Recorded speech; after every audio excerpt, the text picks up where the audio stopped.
दोस्तों अगर आप नेवी एमआर या फिर नेवी एसएसआर के लिए आवेदन वगैरह करने की कोशिश कर रहे हैं और यहाँ पर आप फॉर्म को फिल करते करते इसकी एडिशनल इन्फॉर्मेशन वाले पेज पर आ गए हैं, उसके बाद आपको समझ में नहीं आ रहा है भैया इसमें कैसे क्या आपको डिटेल्स वगैरह फिल करनी है, तो आज की इस वीडियो में आपको पूरी प्रोसेस बताने वाला हूँ ताकि आगे चल के आपके फॉर्म में कोई मिस्टेक वगैरह ना हो। तो वीडियो को शुरू से लेकर आखिरी तक पूरा देखिएगा। और दोस्तों चैनल पर अगर पहली बार है तो फटाफट कर लीजिए चैनल को सब्सक्राइब, ताकि फ्यूचर में भी आपको ऐसी जॉब्स और वैकेंसी से रिलेटेड जानकारी अपडेट्स वगैरह मिलती रहे। जैसे कि यहाँ पर आपको नजर आ रहा है, मैंने डायरेक्ट एडिशनल इन्फॉर्मेशन वाले पेज पर ही आ गया हूँ।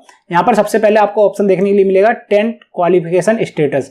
तो आपने 10th कंप्लीट करी है या फिर करंटली अभी चल रहे हैं, मतलब 10th में ही आप चल रहे हैं, तो आप अपने अकॉर्डिंग यहाँ पर सेलेक्ट कर सकते हैं। अगर आप करंटली परस्यूइंग में चल रहे हैं, मतलब अभी आपकी 10th चल रही है, तो यहाँ पर ये बोलते हैं भैया I have declare that I am pursuing 10th class, मतलब मैं अभी 10th क्लास में चल रहा हूँ और मतलब 10th क्लास मेरी रनिंग में चल रही है। I have qualify stage 1 examination, I will furnish my 10th marksheet during the stage 2 examination. मतलब अभी आपको पता ही होगा भैया एमआर सर आप चाहे किसी का भी फॉर्म को फिल कर रहे हैं, ये फर्स्ट स्टेज चल रहा है, जब आप इसमें क्वालिफाई कर लेंगे तो आपका फाइनल होगा, मतलब इसी के एग्जाम से रिलेटेड, तो वहाँ पर आपका फिजिकल वगैरह होगा, तो उस टाइम आपको मार्कशीट वगैरह लेकर जानी पड़ेगी। तो उसी से रिलेटेड आगे इन्फॉर्मेशन दे रखी है कि भैया फर्स्ट स्टेज में तो मैं फॉर्म फिल कर देता हूँ, अगर मेरा क्वालिफाई हो जाता है तो मैं जब स्टेज 2 होगा तो वहां पर मैं अपनी मार्कशीट लेकर जाऊंगा, तब तक मेरा मार्कशीट वगैरह भी आ जाएगी। तो उसी से रिलेटेड यहाँ पर इन्होंने डिक्लेरेशन दे रखा है, तो यहाँ पर आपको टिक लगाना पड़ेगा। अब मेरी तो कंप्लीट हो चुकी है 10th क्लास। अगर आप एमआर के लिए फॉर्म को फिल कर रहे हैं और आपकी 10th क्लास रनिंग में चल रही है, तो आप यहाँ पर इस तरीके से टिक लगाकर फॉर्म को फिल कर सकते हैं। अब कई लोग यहाँ पर एसएसआर के लिए फॉर्म को फिल कर रहे होंगे, तो उनकी 10th क्लास कंप्लीट हो चुकी होगी, तभी तो आप एसएसआर के लिए फॉर्म को फिल करेंगे, क्योंकि उनकी 12th क्लास रनिंग में चल रही होगी या फिर 12th क्लास कंप्लीट हो चुकी होगी, तो आप यहाँ पर 10th को कंप्लीट भी कर देंगे। अगर आप एसएसआर और एमआर दोनों के लिए फॉर्म को फिल कर रहे हैं या फिर सिर्फ एसएसआर के लिए फॉर्म को फिल कर रहे हैं। उसके बाद 12th के लिए यहाँ पर ऑप्शन पूछा जाता है भैया 12th की आप कंप्लीट कर चुके हैं या फिर अभी आपकी रनिंग में चल रही है, वो आप अपने अकॉर्डिंग कर सकते हैं, या फिर आपने 12th करी ही नहीं है। अगर आपने 12th करी नहीं है तो आप एसएसआर के लिए फॉर्म को फिल नहीं कर पाएंगे, वैसे ही मैंने आपको पहले ही बता दिया है। 12th रनिंग में चल रही है तो उस तरीके से आपको यहाँ पर भी डिक्लेरेशन पर टिक लगाना पड़ेगा। या फिर 12th कंप्लीट हो चुकी है तो आप यहाँ पर कंप्लीटेड दिखा सकते हैं। इसके बाद अगर आपके पास कोई वोकेशनल कोर्स है या फिर आईटीआई का कोर्स वगैरह आपने किया है तो आप यहाँ पर सेलेक्ट कर सकते हैं।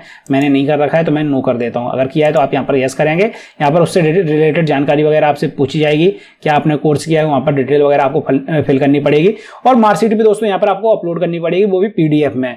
तो अगर आपके पास कुछ है आईटीआई वगैरह रिलेटेड कुछ भी मतलब है, और अगर आपको यहाँ पर डॉक्यूमेंट्स वगैरह अपलोड करने में प्रॉब्लम आ रही है, तो इसके लिए मैंने ऑलरेडी एक वीडियो बना दी है, जिसकी लिंक मैं इस वीडियो के आखिरी में लगा दूंगा। वहां पर मैंने बता रखा है कि इस तरीके से आप किसी भी डॉक्यूमेंट को पीडीएफ में बदलकर उसका साइज वगैरह सेट करके यहाँ पर अपलोड करेंगे, तो वो वीडियो मैं आखिरी में लगा दूंगा। अभी मैं इसको नो कर देता हूँ।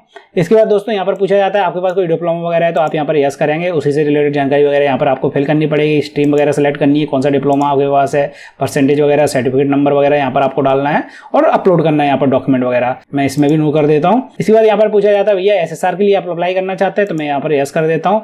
यहाँ पर ये पूछता है कि आप स्पॉन्सर्ड कैंडिडेट हैं एसएसआर के लिए, अगर नहीं है तो आप नो कर देंगे, अगर हैं तो आप यहाँ पर यस करेंगे। अगर हैं आप यस कर रहे हैं यहाँ पर, तो यहाँ पर आपको सेलेक्ट करना है कि भैया आप किस तरीके से स्पॉन्सर कैंडिडेट हैं, मतलब कि आपके पास किस तरीके का रिलेशन वगैरह है, आपके पिताजी नेवी वगैरह में थे या फिर रिटायर हो चुके हैं, अभी जॉब कर रहे हैं, वो आपको यहाँ पर सेलेक्ट करना है। और यहाँ पर स्पॉन्सर सर्टिफिकेट आपको अपलोड करना है। साइज वगैरह यहाँ पर बता रखा है, इससे रिलेटेड मैं जानकारी उसी वीडियो में दे दूंगा, डॉक्यूमेंट वगैरह अपलोड करने से रिलेटेड।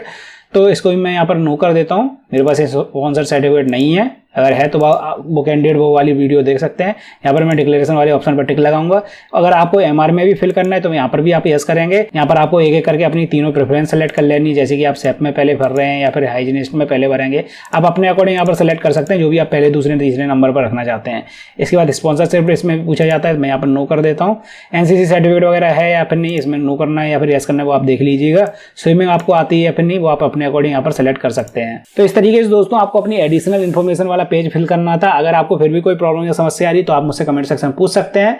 कोशिश करूंगा आपके कमेंट्स और मैसेज का रिप्लाई करने की। और हाँ, जैसे कि मैंने आपको बताया था, अगर आपको इसके फॉर्म में फोटो सिग्नेचर या डॉक्यूमेंट वगैरह या फिर स्पॉन्सर सर्टिफिकेट या फिर कोई दूसरा सर्टिफिकेट वगैरह अपलोड करने में प्रॉब्लम आ रही है, तो आप इस वाली वीडियो को जरूर देखिए, जहां पर मैंने डिटेल में ये सभी चीजें कवर कर रखी हैं।